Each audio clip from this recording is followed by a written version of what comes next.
Paper 44. The Celestial Artisans. Among the courtesy colonies of the various divisional and universe headquarters worlds may be found the unique order of composite personalities denominated the Celestial Artisans.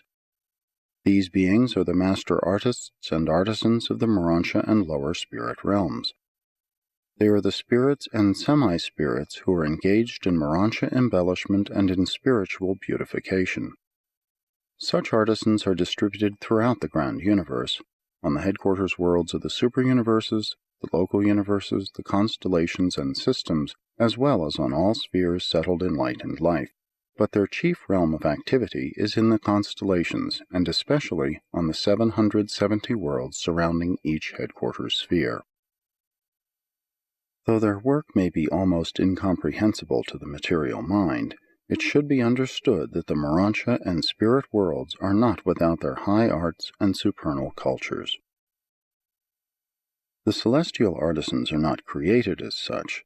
They are a selected and recruited corps of beings composed of certain teacher personalities native to the central universe and their volunteer pupils drawn from the ascending mortals and numerous other celestial groups.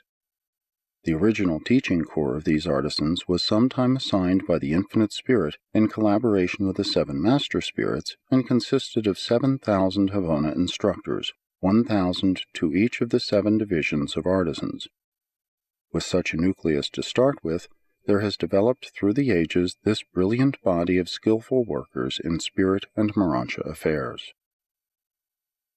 Any Morontia personality or spirit entity is eligible for admission to the corps of the Celestial Artisans, that is, any being below the rank of inherent divine sonship.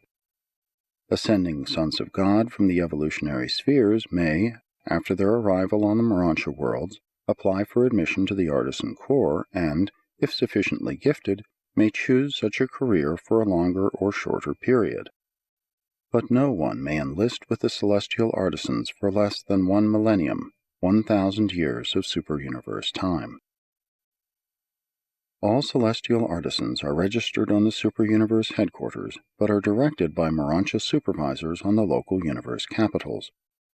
They are commissioned in the following 7 major divisions of activity by the central core of Morontia supervisors functioning on the headquarters world of each local universe. 1. Celestial Musicians. 2. Heavenly Reproducers. 3. Divine Builders. 4. Thought Recorders. 5. Energy Manipulators. 6. Designers and Embellishers. 7. Harmony Workers.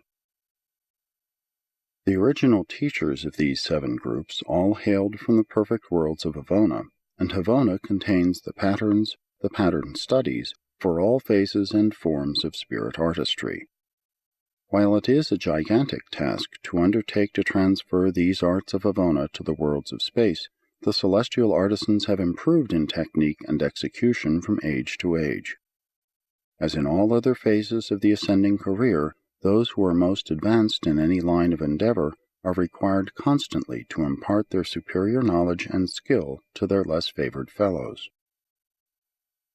You will first begin to glimpse these transplanted arts of Havona on the mansion worlds, and their beauty and your appreciation of their beauty will heighten and brighten until you stand in the spirit halls of Salvington and behold the inspiring masterpieces of the supernal artists of the spirit realms.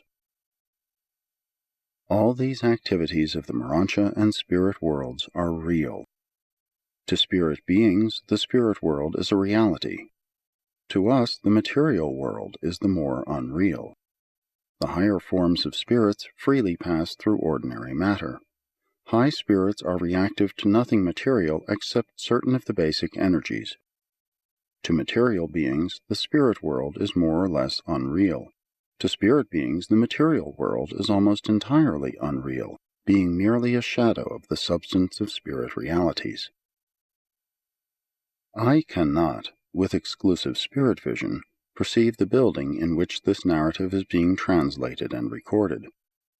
A divine counselor from Uversa who chances to stand by my side perceives still less of these purely material creations. We discern how these material structures appear to you by viewing a spirit counterpart presented to our minds by one of our attending energy transformers. This material building is not exactly real to me, a spirit being, but it is, of course, very real and very serviceable to material mortals. There are certain types of beings who are capable of discerning the reality of the creatures of both the spirit and the material worlds.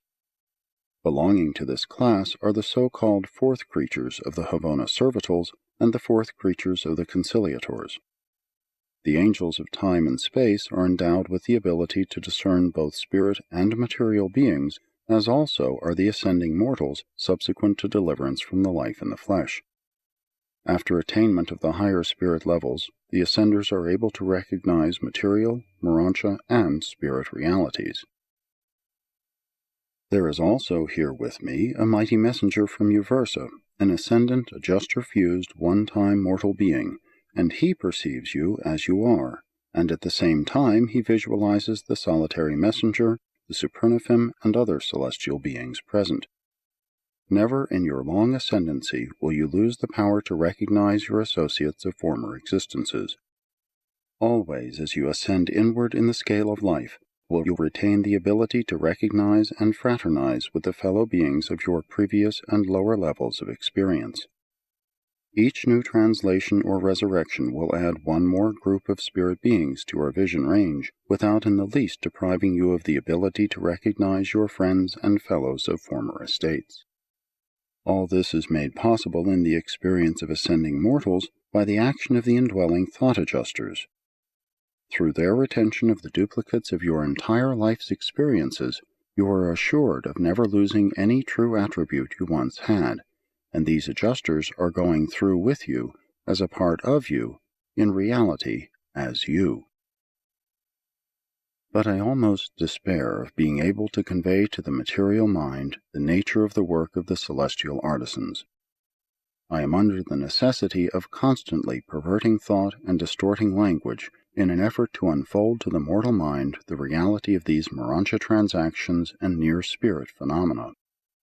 Your comprehension is incapable of grasping, and your language is inadequate for conveying, the meaning, value, and relationship of these semi-spirit activities. And I proceed with this effort to enlighten the human mind concerning these realities with the full understanding of the utter impossibility of my being very successful in such an undertaking. I can do no more than attempt to sketch a crude parallelism between mortal material activities and the manifold functions of the Celestial Artisans. If the Urantia races were more advanced in art and other cultural accomplishments, then could I go that much farther in an effort to project the human mind from the things of matter to those of morontia. About all I can hope to accomplish is to make emphatic the fact of the reality of these transactions of the morontia and the spirit worlds. 1. The Celestial Musicians. With the limited range of mortal hearing, you can hardly conceive of morontia melodies. There is even a material range of beautiful sound unrecognized by the human sense of hearing, not to mention the inconceivable scope of morontia and spirit harmony. Spirit melodies are not material sound waves, but spirit pulsations received by the spirits of celestial personalities. There is a vastness of range and a soul of expression, as well as a grandeur of execution, associated with the melody of the spheres, that are wholly beyond human comprehension. I have seen millions of enraptured beings held in sublime ecstasy, while the melody of the realm rolled in upon the spirit energy of the celestial circuits. These marvelous melodies can be broadcast to the uttermost parts of a universe. The celestial musicians are occupied with the production of celestial harmony by the manipulation of the following spirit forces. 1. Spiritual sound, spirit current interruptions. 2. Spiritual light, the control and intensification of the light of the morontia and spirit realms. 3. Energy impingements, melody produced by the skillful management of the morontia and spirit energies. 4. Color symphonies, melody of morontia color tones. This ranks among the highest accomplishments of the Celestial Artisans. 5. Harmony of associated spirits. The very arrangement and association of different orders of Morontia and spirit beings produce majestic melodies. 6. Melody of thought. The thinking of spiritual thoughts can be so perfected as to burst forth in the melodies of Havona. 7. The music of space. By proper attunement, the melodies of other spheres can be picked up on the universe broadcast circuits. There are over 100,000 different modes of sound, color, and energy manipulation, techniques analogous to the human employment of musical instruments. Your ensembles of dancing undoubtedly represent a crude and grotesque attempt of material creatures to approach the celestial harmony of being placement and personality arrangement. The other 5 forms of Morontia melody are unrecognized by the sensory mechanism of material bodies. Harmony, the music of the 7 levels of melodious association, is the one universal code of spirit communication. Music, such as Urantia mortals understand, attains its highest expression in the schools of Jerusalem, the system headquarters, where semi-material beings are taught the harmonies of sound. Mortals do not react to the other forms of Morontia melody and celestial harmony. Appreciation of music on Urantia is both physical and spiritual, and your human musicians have done much to elevate musical taste from the barbarous monotony of your early ancestors to the higher levels of sound appreciation. The majority of Urantia mortals react to music so largely with the material muscles, and so slightly with the mind and spirit, but there has been a steady improvement in musical appreciation for more than 35,000 years. Tuneful syncopation represents a transition from the musical monotony of primitive man to the expressionful harmony and meaningful melodies of your later-day musicians. These earlier types of rhythm stimulate the reaction of the music-loving sense without entailing the exertion of the higher intellectual powers of harmony appreciation, and thus more generally appeal to immature or spiritually indolent individuals. The best music of Urantia is just a fleeting echo of the magnificent strains heard by the celestial associates of your musicians, who left but snatches of these harmonies of Morontia forces on record as the musical melodies of sound harmonics. Spirit Morontia music not infrequently employs all 7 modes of expression and reproduction, so that the human mind is tremendously handicapped in any attempt to reduce these melodies of the higher spheres to mere notes of musical sound. Such an effort would be something like endeavoring to reproduce the strains of a great orchestra by means of a single musical instrument. While you have assembled some beautiful melodies on Urantia, you have not progressed musically nearly so far as many of your neighboring planets in Satania. If Adam and Eve had only survived, then would you have had music in reality, but the gift of harmony, so large in their natures, has been so diluted by strains of unmusical tendencies that only once in 1,000 mortal lives is there any great appreciation of harmonics. But be not discouraged. Some day a real musician may appear on Urantia, and whole peoples will be enthralled by the magnificent strains of his melodies. One such human being could forever change the course of a whole nation, even the entire civilized world. It is literally true, melody has power a whole world to transform. Forever, music will remain the universal language of men, angels, and spirits. Harmony is the speech of Havona. 2. The Heavenly Reproducers. Mortal man can hardly hope for more than a meager and distorted concept of the functions of the heavenly reproducers, which I must attempt to illustrate through the gross and limited symbolism of your material language. The spirit Morontia world has 1,001 things of supreme value, things worthy of reproduction but unknown on Urantia, experiences that belong in the category of the activities which have hardly entered into the mind of man, those realities which God has in waiting for those who survive the life in the flesh. There are 7 groups of the heavenly reproducers, and I will attempt to illustrate their work by the following classification. 1. The singers. harmonists who reiterate the specific harmonies of the past and interpret the melodies of the present. But all of this is effected on the Morontia level. 2. The color workers, those artists of light and shade you might call sketchers and painters, artists who preserve passing scenes and transient episodes for future Morontia enjoyment. 3. The light picturizers, the makers of the real semi-spirit phenomena preservations of which motion pictures would be a very crude illustration. 4. The historic pageanteers, those who dramatically reproduce the crucial events of universe records and history. 5. The prophetic artists, those who project the meanings of history into the future. 6. The life storytellers, those who perpetuate the meaning and significance of life experience, the projection of present personal experiences into future attainment values. 7. The administrative enactors, those who depict the significance of governmental philosophy and administrative technique, the celestial dramatists of sovereignty.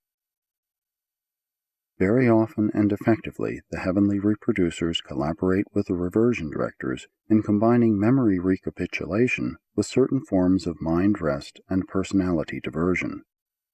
Before the Morontia conclaves and spirit assemblies, these reproducers sometimes associate themselves in tremendous dramatic spectacles representative of the purpose of such gatherings. I recently witnessed such a stupendous presentation in which more than 1 million actors produced a succession of 1,000 scenes. The higher intellectual teachers and the transition ministers freely and effectively utilize these various groups of reproducers in their Morontia educational activities. But not all of their efforts are devoted to transient illustration. Much, very much of their work is of a permanent nature and will forever remain as a legacy to all future time. So versatile are these artisans that, when they function en masse, they are able to reenact an age, and in collaboration with the seraphic ministers, they can actually portray the eternal values of the spirit world to the mortal seers of time. 3. The divine builders. There are cities whose builder and maker is God. In spirit counterpart, we have all that you mortals are familiar with and inexpressibly more. We have homes, spirit comforts, and Morontia necessities. For every material satisfaction which humans are capable of enjoying, we have thousands of spiritual realities that serve to enrich and enlarge our existence. The divine builders function in 7 groups. 1. The home designers and builders, those who construct and remodel the homes assigned to individuals and working groups. These Morontia and spirit domiciles are real. They would be invisible to your short-range vision, but they are very real and beautiful to us. To a certain extent, all spirit beings may share with the builders certain details of the planning and creation of their Morontia or spirit abodes. These homes are fitted up and embellished in accordance with the needs of the Morontia or of the spirit creatures who are to inhabit them. There is abundant variety and ample opportunity for individual expression in all these constructions. 2. The vocation builders, those who function in designing and assembling the abodes of the regular and routine workers of the spirit and Morontia realms. These builders are comparable to those who construct the Morontia workshops and other industrial plants. The transition worlds have a necessary economy of mutual ministry and specialized division of labor. We do not all do everything. There is diversity of function among Morontia beings and evolving spirits, and these vocation builders not only build better workshops, but also contribute to the vocational enhancement of the worker. 3. The play builders. Enormous edifices are utilized during the seasons of rest, what mortals would call recreation and, in a certain sense, play. Provision is made for a suitable setting for the reversion directors, the humorists of the Morontia worlds, those transition spheres whereon takes place the training of the ascendant beings but recently removed from the evolutionary planets. Even the higher spirits engage in a certain form of reminiscent humor during their periods of spiritual recharging. 4. The Worship Builders, the experienced architects of the spirit and the Morontia temples. All the worlds of mortal ascent have temples of worship, and they are the most exquisite creations of the Morontia realms and the spirit spheres. 5. The Education Builders, those who build the headquarters of Morontia training and advanced spirit learning. Always is the way open to acquire more knowledge, to gain additional information respecting one's present and future work, as well as universal cultural knowledge, information designed to make ascending mortals more intelligent and effective citizens of the Morontia and spirit worlds. 6. Morontia Planners, those who build for the coordinate association of all the personalities of all realms as they are at any one time present on any one sphere. These planners collaborate with the Morontia Power Supervisors to enrich the coordination of the progressive Morontia life. 7. The Public Builders, the artisans who plan and construct the designated places of assembly other than those of worship. Great and magnificent are the places of common assembly. While neither these structures nor their embellishment would be exactly real to the sensory comprehension of material mortals, they are very real to us. You would be unable to see these temples could you be there in the flesh. Nevertheless, all of these supermaterial creations are actually there, and we clearly discern them and just as fully enjoy them. 4.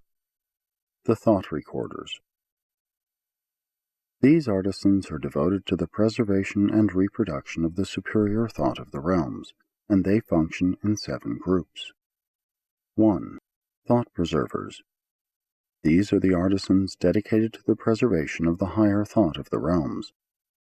On the Morontia worlds, they truly treasure the gems of mentation. Before first coming to Urantia, I saw records and heard broadcasts of the ideation of some of the great minds of this planet. Thought recorders preserve such noble ideas in the tongue of Uversa. Each super-universe has its own language, a tongue spoken by its personalities and prevailing throughout its sectors. This is known as the tongue of Uversa in our super-universe. Each local universe also has its own language. All of the higher orders of Nebadon are bilingual, speaking both the language of Nebadon and the tongue of Uversa. When 2 individuals from different local universes meet, they communicate in the tongue of Uversa. If, however, one of them hails from another super-universe, they must have recourse to a translator. In the central universe there is little need of a language. There exists perfect and well-nigh complete understanding. There, only the gods are not fully comprehended. We are taught that a chance meeting on Paradise reveals more of mutual understanding than could be communicated by a mortal language in 1,000 years. Even on Salvington, we know as we are known. The ability to translate thought into language in the Morontia and spirit spheres is beyond mortal comprehension. Our rate of reducing thought to a permanent record can be so speeded up by the expert recorders that the equivalent of over 500,000 words or thought symbols can be registered in 1 minute of Urantia time. These universe languages are far more replete than the speech of the evolving worlds. The concept symbols of Uversa embrace more than 1 billion characters, although the basic alphabet contains only 70 symbols. The language of Nebadon is not quite so elaborate, the basic symbols or alphabet being 48 in number. 2. Concept Recorders. This second group of recorders are concerned with the preservation of concept pictures, idea patterns.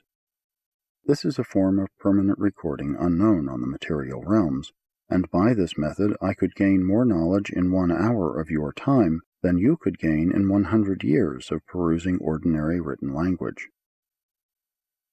3. Ideograph Recorders. We have the equivalent of both your written and spoken word, but in preserving thought we usually employ concept picturization and ideograph techniques. Those who preserve ideographs are able to improve 1,000-fold upon the work of the concept recorders. 4. Promoters of Oratory. This group of recorders are occupied with the task of preserving thought for reproduction by oratory. But in the language of Nebadon, we could, in a half-hour's address, cover the subject matter of the entire lifetime of a Urantia mortal. Your only hope of comprehending these transactions is to pause and consider the technique of your disordered and garbled dream life, how you can, in a few seconds, traverse years of experience in these fantasies of the night season. The oratory of the spirit world is one of the rare treats which await you who have heard only the crude and stumbling orations of Urantia.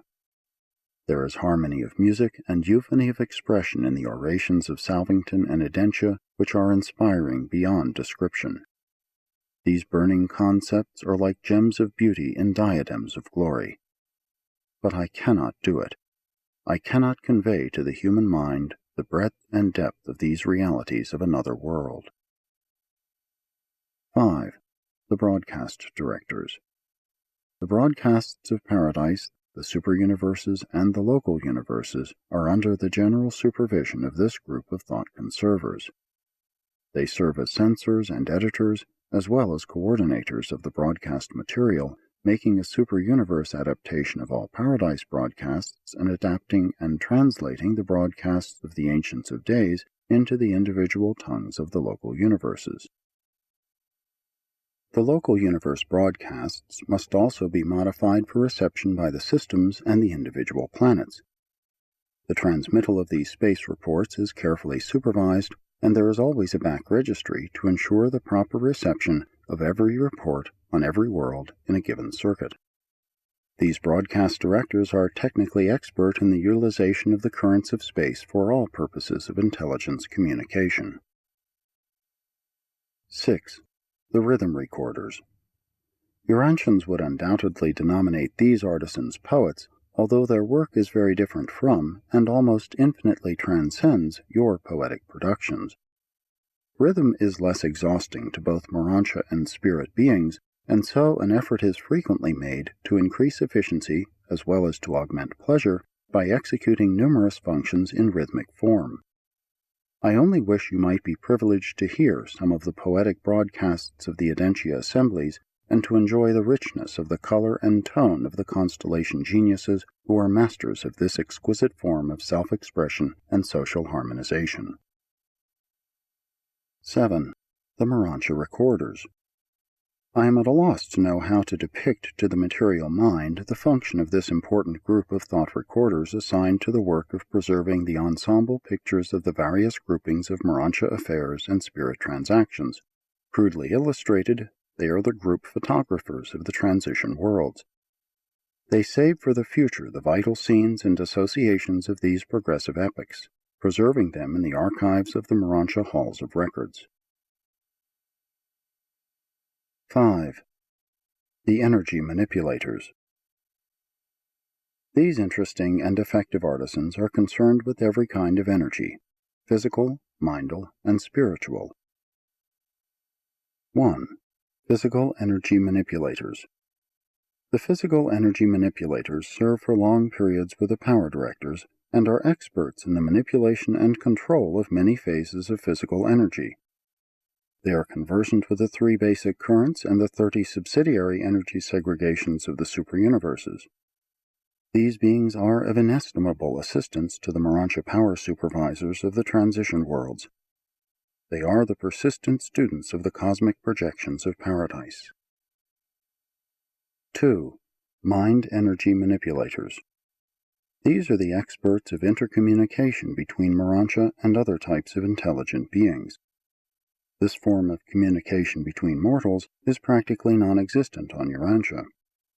These are the specialists who promote the ability of the ascending Morontia beings to communicate with one another, and their work embraces numerous unique adventures in intellect liaison which are far beyond my ability to portray to the material mind.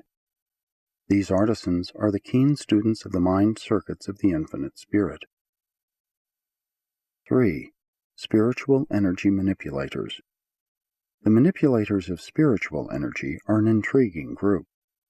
Spiritual energy acts in accordance with established laws, just as does physical energy. That is, spirit force, when studied, yields dependable deductions and can be precisely dealt with, even as can the physical energies. There are just as certain and reliable laws in the spirit world as obtain in the material realms. During the last few millions of years, many improved techniques for the intake of spiritual energy have been effected by these students of the fundamental laws of the eternal Sun governing spirit energy as applied to the Morontia and other orders of celestial beings throughout the universes. 4. The Compound Manipulators.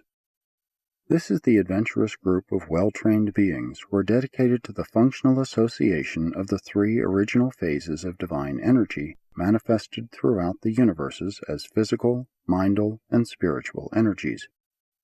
These are the keen personalities who are in reality seeking to discover the universe presence of God the Supreme, for in this deity personality there must occur the experiential unification of all grand universe divinity.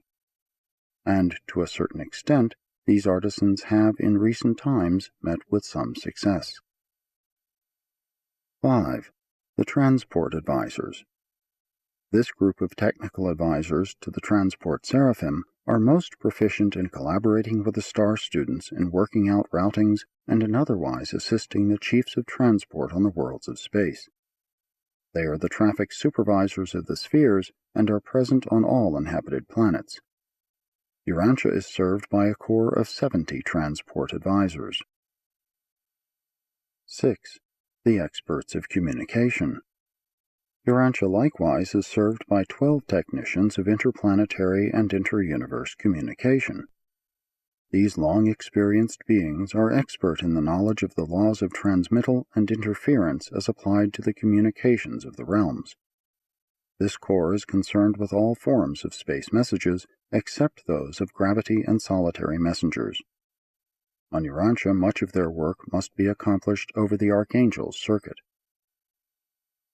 7. The Teachers of Rest. Divine rest is associated with the technique of spiritual energy intake.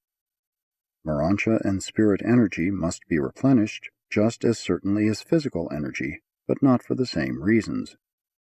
I am, perforce, compelled to employ crude illustrations in my attempts to enlighten you. Nevertheless, we of the spirit world must stop our regular activities periodically and betake ourselves to suitable places of rendezvous where we enter the divine rest and thus recuperate our depleting energies. You will receive your first lessons in these matters when you reach the mansion worlds after you have become Morontia beings and have begun to experience the technique of spirit affairs. You know of the innermost circle of Havana, and that, after the pilgrims of space have traversed the preceding circles, they must be inducted into the long and revivifying rest of paradise. This is not only a technical requirement of transit from the career of time to the service of eternity, but it is also a necessity, a form of rest required to replenish the energy losses incident to the final steps of the ascendant experience and to store reserves of spirit power for the next stage of the endless career. These energy manipulators also function in hundreds of other ways, too numerous to catalog, such as counseling with the seraphim, cherubim, and sanobim regarding the most efficient modes of energy intake, and as to the maintenance of the most helpful balance of divergent forces between active cherubim and passive sanobim. In many other ways do these experts lend assistance to Morontia and spirit creatures in their efforts to understand the divine rest, which is so essential to the effective utilization of the basic energies of space.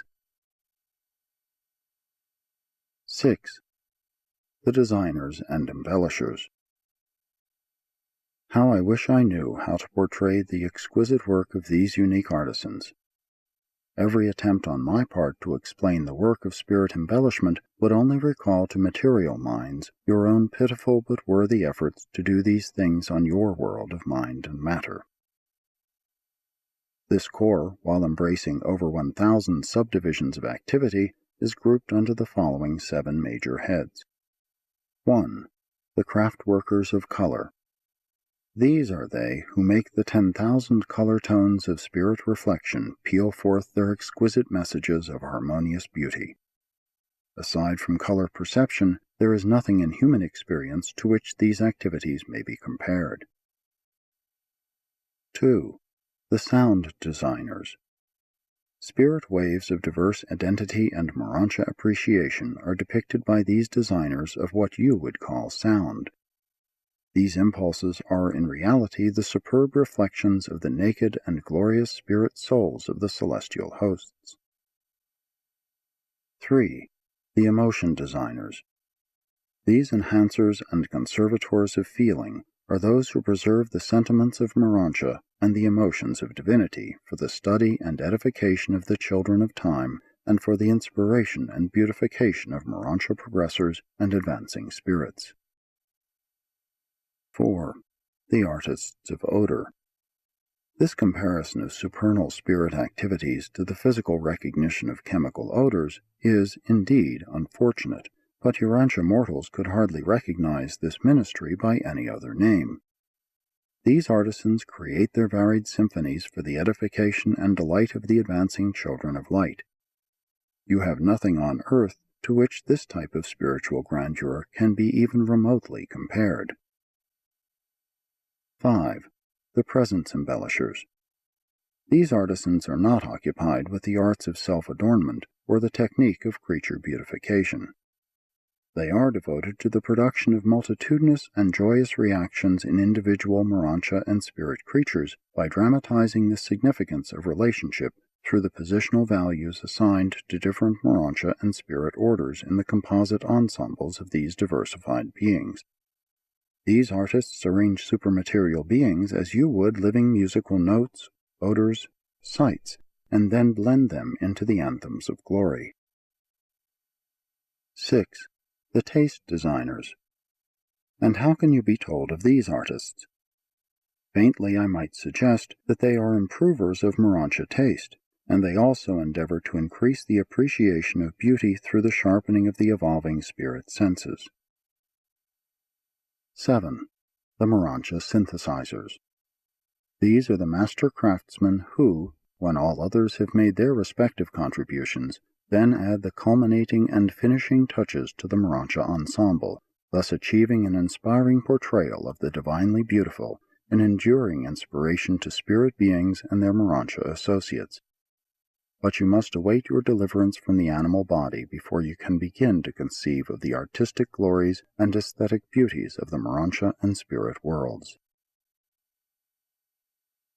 7. The harmony workers. These artists are not concerned with music, painting, or anything similar, as you might be led to surmise. They are occupied with the manipulation and organization of specialized forces and energies which are present in the spirit world, but which are not recognized by mortals. If I had the least possible basis for comparison, I would attempt to portray this unique field of spirit achievement, but I despair. There is no hope of conveying to mortal minds this sphere of celestial artistry. Nevertheless, that which cannot be described may still be implied. Beauty, rhythm, and harmony are intellectually associated and spiritually akin. Truth, fact, and relationship are intellectually inseparable and associated with the philosophic concepts of beauty. Goodness, righteousness, and justice are philosophically interrelated and spiritually bound up together with living truth and divine beauty. Cosmic concepts of true philosophy, the portrayal of celestial artistry, or the mortal attempt to depict the human recognition of divine beauty can never be truly satisfying if such attempted creature progression is ununified. These expressions of the divine urge within the evolving creature may be intellectually true, emotionally beautiful, and spiritually good, but the real soul of expression is absent unless these realities of truth, meanings of beauty, and values of goodness are unified in the life experience of the artisan, the scientist, or the philosopher. These divine qualities are perfectly and absolutely unified in God, and every God-knowing man or angel possesses the potential of unlimited self-expression on ever-progressive levels of unified self-realization by the technique of the never-ending achievement of God-likeness, the experiential blending in the evolutionary experience of eternal truth, universal beauty, and divine goodness. 8. Mortal aspirations and Morontia achievements. Although celestial artisans do not personally work on material planets such as Urantia, they do come from time to time from the headquarters of the system to proffer help to the naturally gifted individuals of the mortal races. When thus assigned, these artisans temporarily work under the supervision of the planetary angels of progress. The seraphic hosts cooperate with these artisans in attempting to assist those mortal artists who possess inherent endowments and who also possess adjusters of special and previous experience. There are 3 possible sources of special human ability. At the bottom, always, there exists the natural or inherent aptitude. Special ability is never an arbitrary gift of the gods. There is always an ancestral foundation for every outstanding talent. In addition to this natural ability, or rather supplemental thereto, there may be contributed the leadings of the thought adjuster in those individuals whose indwelling adjusters may have had actual and bona fide experiences along such lines on other worlds and in other mortal creatures. In those cases where both the human mind and the indwelling adjuster are unusually skillful, the spirit artisans may be delegated to act as harmonizers of these talents, and otherwise to assist and inspire these mortals to seek for ever-perfecting ideals and to attempt their enhanced portrayal for the edification of the realm. There is no caste in the ranks of spirit artisans. No matter how lowly your origin, if you have ability and the gift of expression, you will gain adequate recognition and receive due appreciation as you ascend upward in the scale of Morontia experience and spiritual attainment. There can be no handicap of human heredity or deprivation of mortal environment which the Morontia career will not fully compensate and wholly remove. And all such satisfactions of artistic achievement and expressionful self-realization will be effected by your own personal efforts in progressive advancement. At last the aspirations of evolutionary mediocrity may be realized.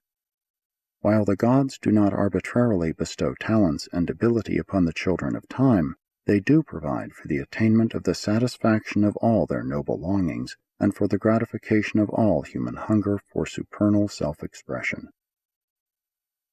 But every human being should remember, many ambitions to excel which tantalize mortals in the flesh will not persist with these same mortals in the Morontia and spirit careers.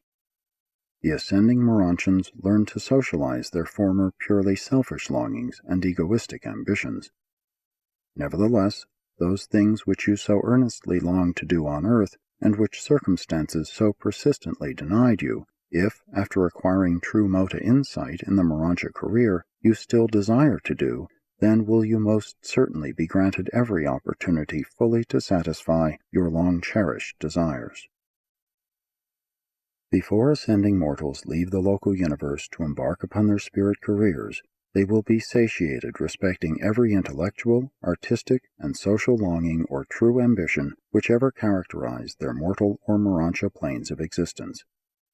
This is the achievement of equality of the satisfaction of self-expression and self-realization, but not the attainment of identical experiential status, nor the complete obliteration of characteristic individuality in skill, technique, and expression. But the new spirit differential of personal experiential attainment will not become thus leveled off and equalized until after you have finished the last circle of the Havana career. And then will the paradise residents be confronted with the necessity of adjusting to that absonite differential of personal experience, which can be leveled off only by the group attainment of the ultimate of creature status, the 7th stage spirit destiny of the mortal finalitors. And this is the story of the Celestial Artisans, that cosmopolitan body of exquisite workers who do so much to glorify the architectural spheres with the artistic portrayals of the divine beauty of the paradise creators. Indicted by an Archangel of Nebadon.